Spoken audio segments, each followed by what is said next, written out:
Have you ever walked into your own sanctuary and realized, with a sickening jolt in your gut, that the people you share your blood with are the very ones trying to bleed you dry? It wasn't a scream that alerted me, or a frantic phone call, or the smell of smoke. It was a sound, a heavy rhythmic metallic thud that vibrated through the steering wheel of my car before I even stepped onto the pavement of my own driveway. It was the sound of something precious being murdered.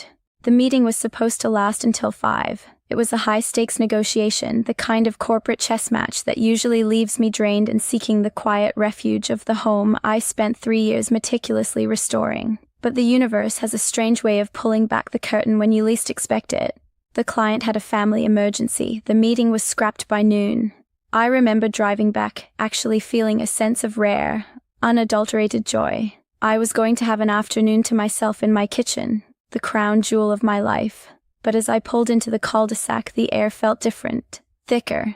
There was a white chalky haze drifting out from the side window of my house, caught in the afternoon sun like a ghostly signal fire. My heart didn't just race, it hammered against my ribs with a frantic prehistoric warning. Why was there dust pouring out of my kitchen? Why was there a strange, unmarked white van parked crookedly near my mailbox? I didn't even turn off the radio. I just left the engine humming, my keys trembling in my hand as I approached the front door. The silence of the neighborhood was being devoured by that sound. Thwack, crunch, shatter. It was the sound of destruction. When I pushed the door open, the first thing that hit me wasn't the sight, but the taste. The air was a thick, suffocating soup of pulverized drywall and ancient plaster.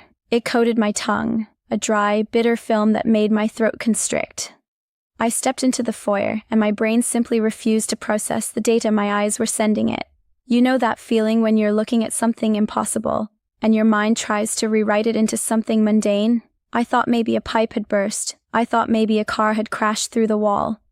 But then the dust cleared for a split second, and I saw him. My stepfather, a man who had always carried himself with an air of unearned authority, stood in the center of what used to be my $90,000 custom kitchen. He was holding a 12-pound sledgehammer, his face flushed with a terrifying self-righteous exertion, and next to him was my sister, checking her nails, casually directing 2 men in heavy work boots as they ripped the upper cabinets, my hand-carved white oak cabinets, straight off the studs. The kitchen island, a solid piece of rare Calicut marble I had saved for 2 years to afford, was already a graveyard of jagged white shards. It looked like a bone protruding from a fresh wound. "What are you doing?" The words came out as a whisper, stripped of all power by the sheer absurdity of the scene. None of them jumped. None of them looked guilty. In fact, my sister didn't even look up from her phone at first. She just sighed, a sound of mild annoyance, as if I were a child interrupting a serious adult conversation. "You're early," she said. Not, "Oh my God, let us explain." Not, "Are you okay?" Just a cold, calculated observation that her timeline had been slightly inconvenienced. Have you ever realized in a single heartbeat that the people you thought were your support system were actually just waiting for you to turn your back so they could dismantle your life? "What is this?" I asked again, my voice finally finding its edge. "Who are these people? Why is my kitchen in pieces on the floor?" My stepfather lowered the hammer, but he didn't put it down. He leaned on it like a scepter. "We talked about this, Elias. This layout was always cramped. It was outdated. We're doing you a favor. We're moving the project forward because we know you never have the guts to pull the trigger on these things." I stood there, paralyzed by the sheer, breathtaking audacity of the lie. We talked about this? We had never talked about this. I had spent 8 months designing every inch of this space. I had agonized over the lighting, the plumbing, the way the morning light hit the stone. This wasn't a renovation, it was a home invasion masked as a family favor. "I installed those cabinets 8 months ago," I said, my voice shaking with a rage so cold it felt like ice in my veins. "I spent $90,000 on this room. It was finished. It was perfect." "It was a bachelor pad, Elias," my sister chimed in, stepping over a pile of broken wood. "It wasn't functional for family gatherings. We're opening it up. You'll thank us when it's done. Now, stop being dramatic and let the guys work. We have a schedule to keep." The gaslighting was so thick I could almost see it through the dust. They weren't just destroying my property, they were trying to overwrite my reality. They were telling me that my own eyes were wrong, that my own memories were faulty. They were treating me like a guest in my own home, an ungrateful guest who didn't appreciate the hard work they were doing to destroy his soul. I walked toward the island, my boots crunching on the marble I had polished only that morning. Stop. Right. Now.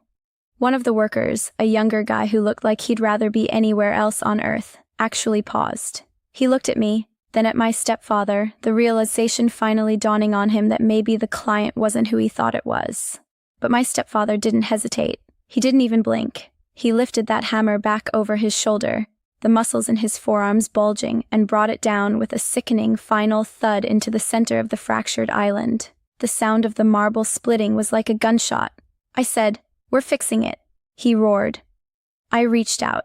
I didn't even think. I'd just reached for the handle of the hammer, desperate to stop the next blow. But he was faster, or maybe he had been waiting for the excuse. He shoved me back, a hard, violent thrust that sent me stumbling into the jagged remains of a cabinet.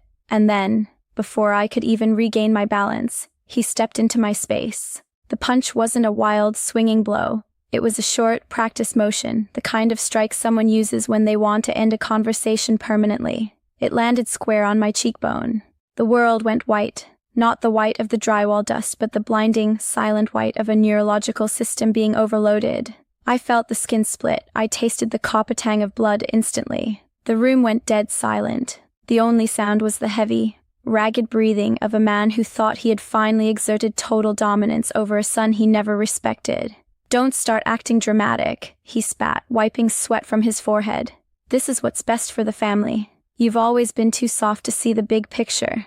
I looked at my sister. I waited for the horror. I waited for her to scream at him, to run to me, to do anything that resembled a human response to a brother being assaulted in his own home. But she wouldn't even meet my eyes. She just stared at the floor, her arms crossed, her face a mask of cold, calculated indifference. In that moment, something shifted. It wasn't rage. Rage is hot. Rage is messy. What I felt was a crystalline, terrifying detachment. It was the feeling of a tether finally snapping. I realized that the family they kept talking about didn't include me. I was just the financier. I was just the person who owned the space they wanted to colonize. Loneliness makes dangerous choices feel reasonable, but betrayal makes the most ruthless choices feel like a necessity. I didn't argue. I didn't hit him back. I didn't even wipe the blood from my face. I just turned around and walked out. I could hear my sister calling after me, her voice suddenly high and nervous. "Where are you going? Elias, don't be a baby. We're doing this for you." I walked to my car and sat in the driver's seat.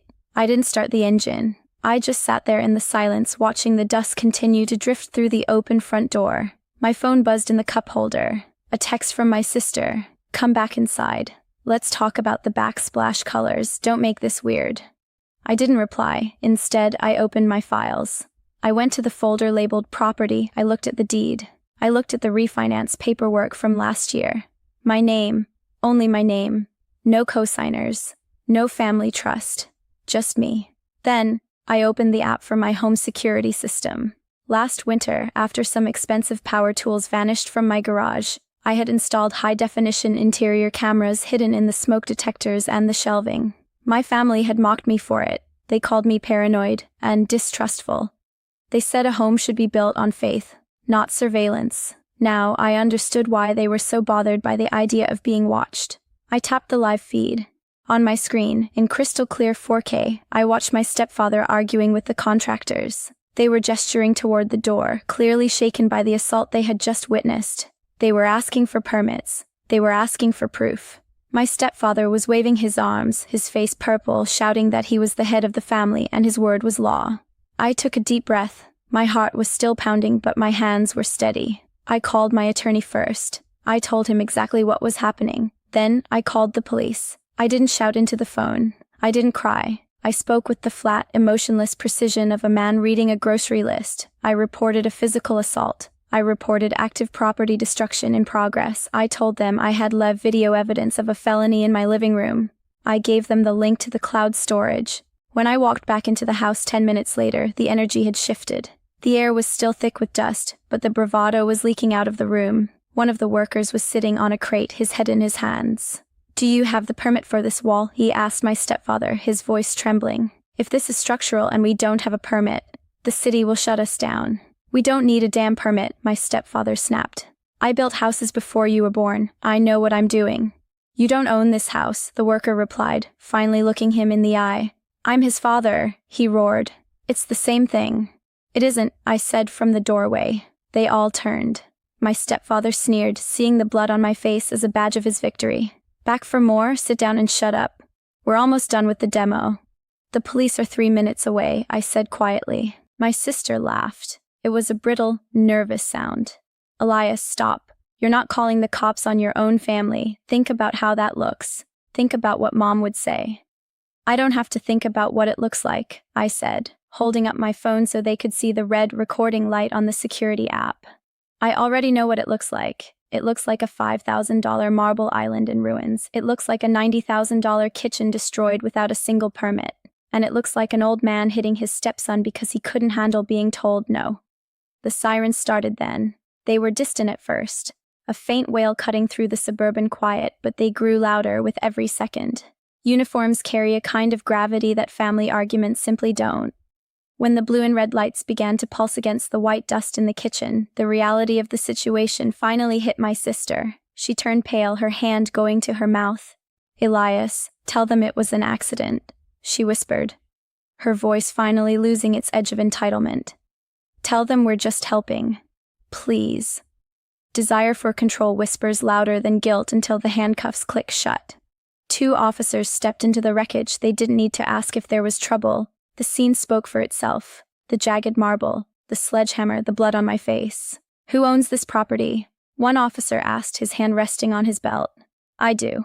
My stepfather said immediately, stepping forward with that same fake authority. It's a family home. We're doing some unannounced renovations for my son, and he got a little emotional. The officer didn't even look at him. He looked at me. I handed him my phone. I showed him the digital deed. I showed him the ID that matched the name on the title, and then I played the video. I watched the officers watch the screen. I watched them see the sledgehammer hit the stone. I watched them see the punch. I watched the way my stepfather's face drained of color as he realized he wasn't in charge anymore. Step outside, sir, the officer said. You can't be serious. My sister screamed. This is a private matter. This is family.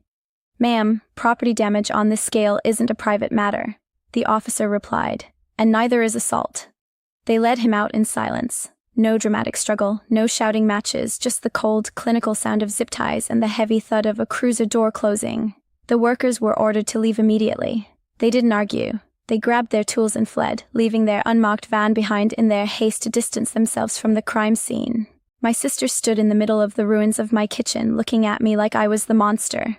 You ruined everything, she hissed. Over some cabinets, over a kitchen, you destroyed this family. No, I said, looking at the empty space where my hard work used to be. I just stopped pretending that this was a family. The house stayed torn apart for months. It was a skeleton of a home, a constant reminder of the day the walls came down. The phone calls started almost immediately. Aunts, uncles, cousins, people I hadn't spoken to in years, calling to tell me I was being cruel. They told me to drop the charges.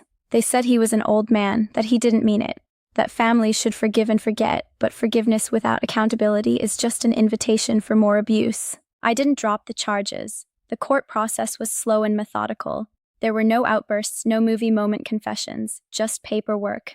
My stepfather took a plea deal to avoid a trial that would have almost certainly ended in jail time. He was ordered to pay full restitution for the kitchen, every cent of that $90,000, and a strict no-contact order was put in place. My sister moved out of state a few weeks after the arrest. She didn't say goodbye. She just sent a final text. I hope the kitchen was worth it. I spent the next 6 months rebuilding. I didn't replicate the old design. That kitchen belonged to a version of me that was still trying to please everyone. A version of me that thought if I just built something beautiful enough, people would finally respect my boundaries. The new kitchen is different. It's darker, stronger. The stone is black granite, cold and unyielding. The lighting is sharp. It's a space built for one. Sometimes I stand at the new counter, the silence of the house thick around me, and I think about how easily I used to concede. I think about all the small things I let slide over the years, the borrowed money that was never returned, the jokes that were actually insults, the way they moved through my life like they owned the air I breathed. Reclaiming your power isn't always a loud cinematic moment. Sometimes, it's just the quiet sound of a pen signing a legal document. It's the refusal to let someone else's narrative become your truth. There was no celebration when the final restitution payment cleared my bank account. No sense of winning, just a quiet, profound sense of relief. The house feels different now. It's emptier, yes. The guest rooms are unused. The dinner parties I used to dream of hosting don't happen. But for the first time in my life, the air in this house belongs to me. No one lifts a hammer in my home without my permission, and no one, not even blood, mistakes my silence for weakness ever again. If you've ever had to stand your ground against the very people who were supposed to love you, you know that the price of peace is often high, but living in a house of lies is much more expensive. Would you have done the same? Or is family worth the sacrifice of your own soul? Let me know your thoughts in the comments. If this story resonated with you, please like and subscribe for more raw, honest confessions about the boundaries we have to build to survive.